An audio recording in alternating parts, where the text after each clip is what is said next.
Hello students, my self Rohan मंत्री। आज हम देखने जाएंगे हमारे 11.3 एक्सरसाइज जो चल रही थी उसमें कुछ आगे के क्वेश्चंस हैं। क्वेश्चन नंबर 6 में आप लोगों को कंप्लीट करा दिए थे, तो क्वेश्चन नंबर 7 आज हम देखने जा रहे हैं। क्वेश्चन नंबर 7 देखें क्या दे रखा है। क्वेश्चन नंबर 7 में इन द गिवन फिगर, सबसे पहले डायग्राम दे रखा, तो मैं डायग्राम ड्रॉ कर लेता हूँ। ये है हमारा डायग्राम जिसमें S T R P and Q, ठीक है। क्या दे रखा है in the given figure, triangle TRQ similar है ट्राइंगल TRS के, तो ट्राइंगल TRQ सिमिलर है ट्राइंगल TRS, ठीक है। तो जो ट्राइंगल सिमिलर है उन ट्राइंगल को भी ड्रॉ कर लेते हैं हम।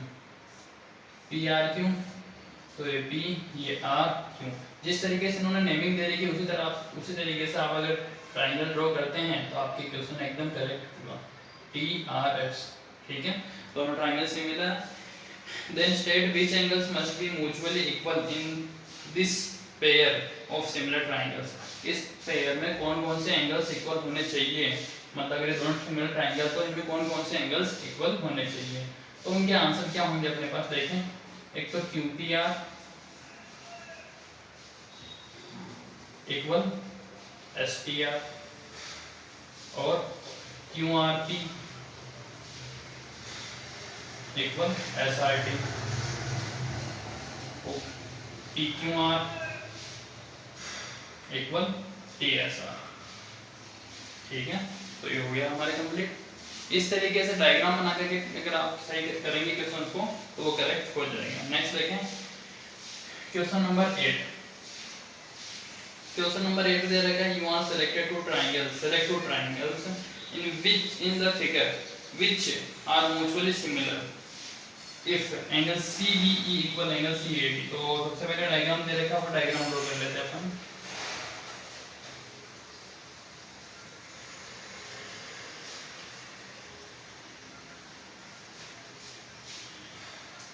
CABE and B, ठीक है, और यहाँ पे ये और ये एंगल इक्वल दे रखा है, ठीक है ना। तो देखा सबसे पहले तो क्या क्या दे रखा है, CBE इक्वल एंगल CBE, ये वाला एंगल इक्वल दे रखा है किसके, एंगल CAD के। और दूसरी चीज ये तो कॉमन है दोनों ट्रायंगल में, तो क्या क्या इक्वल है, एंगल CBE इक्वल है एंगल CAD के, और एंगल C दोनों में common, angle C equal angle, ये तो गिवन और ये कॉमन, ठीक है। दोनों ट्रायंगल्स में ये हो गए, तो एक क्राइटेरियन लग जाएगा हमारे पास, तो बाय क्राइटेरियन AA दोनों ट्रायंगल जैसे हो गए सिमिलर। कौन कौन से हुए, CBE triangle CBE equal angle triangle CAD, ठीक है। ये हो गया हमारा कंप्लीट। फिर नेक्स्ट आप ये सिमिलर बताना है, सिमिलर का साइन यूज करेंगे यहाँ पे। नेक्स्ट अपने पास आ रहा है क्वेश्चन 9। क्वेश्चन नंबर 9 में देखा आप लोगों को डायरेक्ट पता भी चल रहा होगा। क्वेश्चन नंबर 9 अपनी बुक खोल कर देखें एक बार। PQ and RS are parallel, PQ और RS पैरेलल हैं, तो एक तो वर्टिकली अपोजिट एंगल इक्वल आ रहे हैं, और दूसरी चीज PQO और ORS हमारे पास इक्वल आ रहे हैं, अल्टरनेट एंगल प्रॉपर्टी से, क्योंकि यहाँ पे PQ और RS कैसे दे रही है, पैरेलल। दो एंगल इक्वल आ गए, इसका मतलब ये कौन सा ट्रायंगल, ये दोनों ट्रायंगल कैसे हो जाएंगे हमारे पास, सिमिलर हो जाएंगे। तो हमें सिमिलर ही बताना है, ठीक है। तो ये लोग क्वेश्चन आप लोग खुद ट्राई करें। अब अपन आ रहे हैं क्वेश्चन नंबर 10 में। A girl of height 90 cm is walking away from the base of lamp post at a speed of 1.2 metre पर सेकेंड। तो यानी कि ये हो गया हमारे पास दे रखा है, if the lamp is at height 3.6 metre, कोई लैंप पोस्ट है जिसकी हाइट है 3.6 मीटर, यहाँ से गर्ल जा रही है आगे की तरफ 1.2 मीटर पर सेकंड की स्पीड से, ठीक है। तो ये ये आगे की तरफ जा रही है, यहाँ तक गर्ल पहुंच गई, तो ये ए बी पोजीशन हो गई, ठीक है। और फिर बाद में आगे दे रखा है find the length her shadow after 4 second, 4 second के बाद में की शैडो क्या होगी, मतलब 4 सेकंड बाद मान लेते अपन यहाँ भी सी पॉइंट पे आ गई गर्ल, तो सी पॉइंट पे आ गई तो उसकी जो हाइट है वो तो वही रहनी है, और हाइट इन्होंने बता क्या लिखी गर्ल की, गर्ल की हाइट है हमारे पास 90 सेंटीमीटर, 90 सेंटीमीटर मतलब तो हाइट ऑफ गर्ल, जिसको डी पॉइंट से रिप्रेजेंट कर देते हैं अपन, तो सी डी तो कितनी हो जाएगी 90 सेंटीमीटर, 90 सेंटीमीटर का मतलब 0.9 मीटर, ठीक है। इसके बाद क्या आ रहा अपने पास, देखिए ये कितनी होगी 0.9 मीटर, ये गर्ल की हाइट है। फिर इसकी शैडो निकालनी यहाँ से यहाँ तक, सी से ई तक की डिस्टेंस हमें फाइंड करना है, और AC भी पता करना होगा, ए से लेकर सी तक जाने की स्पीड क्या है, उसके पास है 1.2 मीटर पर सेकंड, और यहाँ से यहाँ तक जाने पे ए से सी तक जाने में 4 सेकंड लग रहे हैं, तो AC इक्वल टू क्या होगा, ए से सी तक जाने में लगा डिस्टेंस है निकालना, तो स्पीड इनटू टाइम, स्पीड कितना है, कितनी है 1.2 इनटू टाइम है अपने पास 4 सेकंड, तो कितने हो गए 4.8 मीटर, ठीक है। तो ये हो गया हमारे पास डिस्टेंस 4.8 मीटर, और यहाँ से यहाँ तक का डिस्टेंस पता नहीं है तो इसको a मान लेते हैं, ठीक है। तो देखें यहाँ पे अगर कोई गर्ल खड़ी है तो वो यहाँ पे 90 डिग्री एंगल पे खड़ी, लैंप पोस्ट वो भी 90 डिग्री एंगल पे, दोनों ट्रायंगल में ये एंगल सेम है, तो देखें दोनों ट्रायंगल सिमिलर बन रहे हैं sir, BAE and triangle DCE, in triangle BAE and triangle DCE, ठीक है। तो ये तो हो गया हमारे पास DCE और BAE, 90 डिग्री वाला एंगल इक्वल है, तो एंगल बता देते हैं, angle BAE equal angle DCE, ये हो गया 90 डिग्री, और दूसरा एंगल E दोनों में कॉमन है, तो angle E equal angle E जो लिख देते हैं अपन कॉमन, तो बाय क्राइटेरियन AA, ठीक है। AA क्राइटेरियन दोनों ट्रायंगल कैसे हो गए हमारे पास सिमिलर, तो triangle DAE similar triangle DCE, ठीक है ना। अभी दोनों ट्रायंगल सिमिलर हो गए तो इनकी जो साइड्स हैं इनका रेशियो भी क्या होगा, इक्वल होगा, तो फिर देखें CE अपॉन इस वाले ट्रायंगल की फर्स्ट लाइन, बड़े बड़े ट्रायंगल की फर्स्ट लाइन SE इक्वल होगी CD upon BA, CD upon BA या फिर AB, ठीक है। CE की वैल्यू कितनी है हमारे पास A, AE की वैल्यू कितनी है A से लेके E तक, तो A की तो 4 यहाँ से 4.8 और यहाँ पे A, तो 4.8 प्लस A, CD की वैल्यू हमारे पास 0.9 है और BC की 3.6, ठीक है। तो क्या करते हैं, सोल्व करना स्टार्ट करें, यहाँ से ये कट हो जाएंगे पॉइंट हट करके, तो A अपॉन 4.8 प्लस A आ रहे हैं, और यहाँ पे कर रहे हैं 9 4 36 4 टाइम, ठीक है।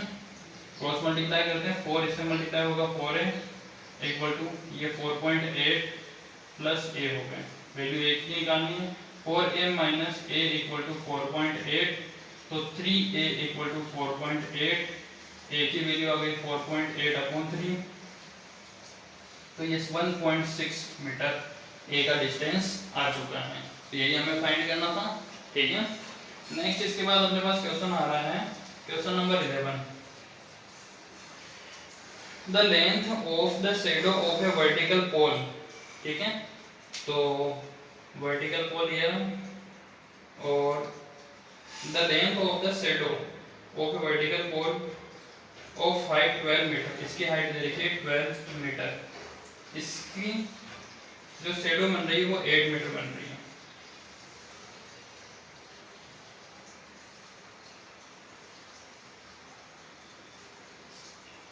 ठीक है, फिर दे रखा है at the same time the length of the shadow और वर्टिकल माइनरेट इज 56 मीटर। इस समय कोई वर्टिकल माइनरेट है उसकी जो अपने पास शेडो बन रही है वो 56 मीटर की बन रही है। तो यहाँ पे एक और बना देते हैं जिसकी शेडो बन रही है 56 मीटर। तो A B C P Q R. Diagram कैसे बना सकते हैं क्योंकि ये रफ डायग्राम है, ठीक है ना। तो दोनों की जो अपने पास शेडो बन रही है सेम टाइम पे बन रही है। अब सेम टाइम पे बन रही है इसका मतलब क्या चीज है, तो इनके एंगल्स क्या है, सेम है, क्योंकि सन की पोजीशन क्या है, सेम डायरेक्शन में सेम पॉइंट पे है। तो ये एंगल पी और क्यू इक्वल होगा और पी और ए क्या होंगे, इक्वल। इस वजह से दोनों ट्रायंगल कैसे होंगे, सिमिलर। तो triangle ABC similar triangle PQR. Triangle ABC similar triangle PQR, ठीक है ना। और कौन सा राइट एंगल लग जाएगा, एंगल यहाँ पे भी लाइंस का रेशियो इक्वल होगा। तो A B upon P Q equal होगा P R sorry A C upon P R. A B की वैल्यू कितनी है हमारे पास 8, पी क्यू की वैल्यू 56, ए सी की वैल्यू 12 और पी आर तो फाइंड करनी है। क्रॉस मल्टीप्लाई करके इसको सोल्व करेंगे तो P R equal to 8 into 12 8 into 56 upon 12। इसको सोल्व करें अपने आंसर आ जाएंगे, ठीक है। नेक्स्ट क्वेश्चन आ रहा है अपने पास क्वेश्चन नंबर 12। इंपॉर्टेंट क्वेश्चन है क्वेश्चन नंबर 12। ये आंसर देखिए। On drawing perpendicular from A vertex A on off a triangle ABC. तो सबसे पहले हमारे पास है ट्रायंगल एबीसी। ये बन गया है ट्रायंगल एबीसी, ठीक है। तो ये हो गया ए पॉइंट, ये हो गया बी पॉइंट, ये हो गया सी पॉइंट। यहाँ से अपन क्या करना है, इसके ऊपर एक परपेंडिकुलर ड्रॉ मैंने कर दिया, ठीक है। उसके बाद दे रखा अपन को कि it's on drawing a perpendicular from vertex A of a triangle ABC. A से ड्रॉ करना है और opposite side BD we get. अब अपन को साइड मिल रही है बीडी, ये ठीक है, जिसमें दे रखा है AD square equal to BD into DC. तो सबसे पहले ट्रायंगल लिखते हैं गिवन क्या है, ट्रायंगल एबीसी जिसमें एडी परपेंडिकुलर बीसी है और दूसरी चीज दे रखी है इन्होंने कि भाई AD square equal to BD into DC, AD square equal to BD into DC, जिससे अपने पास बन रहा है यहाँ पे, अगर इसको अपन क्रॉस मल्टीप्लाई करा दे तो AD upon BD equal DC upon AD, ठीक है। इसको लिख देते हैं ये 1। फिर दे रखा then prove that ABC is a right angle triangle. तो अपन को बताना है ABC राइट एंगल ट्रायंगल है। तो to prove triangle ABC is right angle triangle. वो कब हो सकता है, जब एंगल को अपन 90 डिग्री का बता दें। तो एंगल ए को 90 डिग्री बताना अपना मेन काम यही है। तो लेकर के चलते हैं प्रूफ में। देखें सबसे पहले क्या है, अपने पास एक तो AD अपॉन BD दे रखा है, AD अपॉन BD और DC upon AD, DC upon AD। जो दो ट्राइंगल्स अपन ये लाइनें जो दे रखी हैं उनके अकॉर्डिंग अपन ट्राइंगल बनाते हैं। तो AD ये हो गया अपने पास AD, तो AD, ठीक है। फिर AD की जस्ट सामने लाइन कौन सी हो सकती है, BD, तो ये हो गई हमारी BD, ठीक है। ये ट्राइंगल ड्रॉ कर लेते हैं, ए डी, और यहाँ पे आ जाएगा बी,